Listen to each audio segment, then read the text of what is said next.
Northeast region of the state fitting into your vision for the state?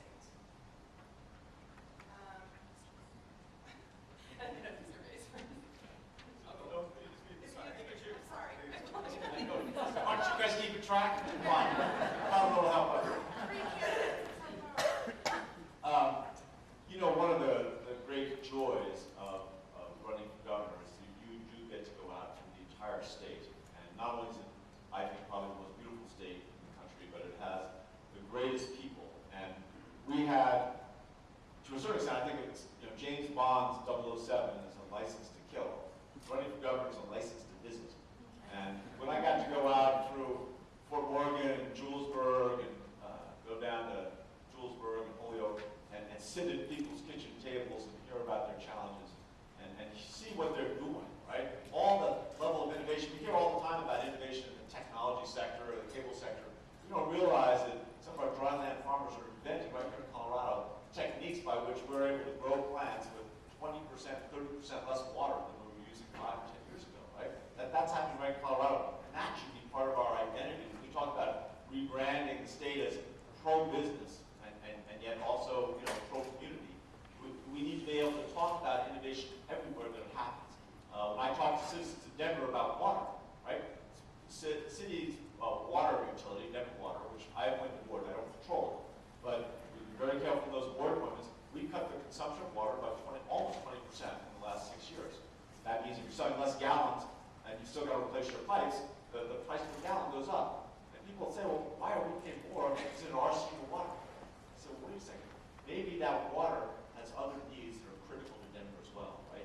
Maybe it's in Denver's self-interest to make sure that we keep every drop of water that we can in Arkansas River, the Platte, or the Colorado River. That what makes Denver Denver is the fact that it is in Colorado, and having a safe, secure source of food, produce, pork, beef, having that right adjacent to us is reason enough to recognize that we've got to be already united around issues like water, economic development, transportation. It's in our self-interest that we make sure that we all work together on these issues. Mr. Maes. Well, I have to echo the mayor. Travel in the state is an incredible privilege.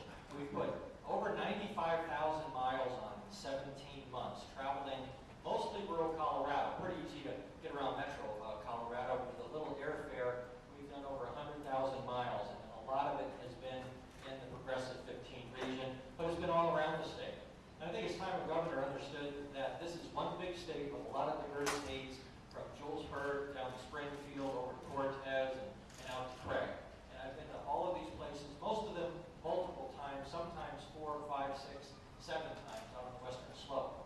Our state has to be recognized for what it is. We have unique culture on the eastern plains, and we have unique culture on the western slope and in the mountains. And I want to champion all of Colorado. Now, it's easy to pander to Progressive 15 and say northeastern Colorado is the best place in the world, which I don't think any of us is going to do today.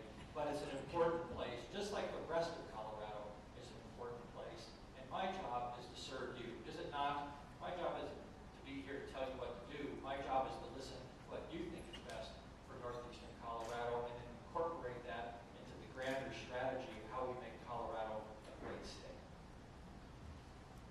It is imperative that we look at Colorado in terms of exactly what is the state's responsibility and what areas are they uniquely responsible for providing services. Education is one, transportation is another. Of course, police and security is a third. But that transportation issue is a very important part of it. And what has happened in the legislature over a period of time is that we've sucked all of the money out of transportation, all the general fund money that used to go into transportation through the Noble bill is now gone. It's been sucked up for other purposes.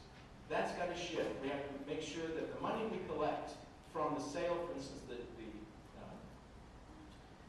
sales tax revenues that we got from the sale of parts and tires and all the rest of the stuff, automotive supplies, that has got to go for transportation. Yeah, it will certainly mean making, again, decisions. But transportation it is one of the important factors, it is one of the important things that a state undertakes for the very reason that you asked what happens in terms of northeastern Colorado or anywhere else. Goods and services have got to get to markets, goods in particular. How does that happen? Our transportation system. It is a primary function of the government and one that we have to certainly do our best to make sure runs properly and is the roads repaired, the highways, all of the infrastructure built, bridges repaired. That is a primary responsibility of the state of Colorado.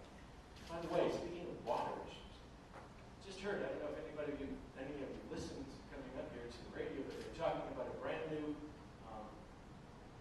executive order that just came to light that President Obama signed a while back, essentially federalizing all waterways in the entire United States, turning them over to the EPA. I'm just wondering, Mr. Mayor, have you heard about this, and what would you do if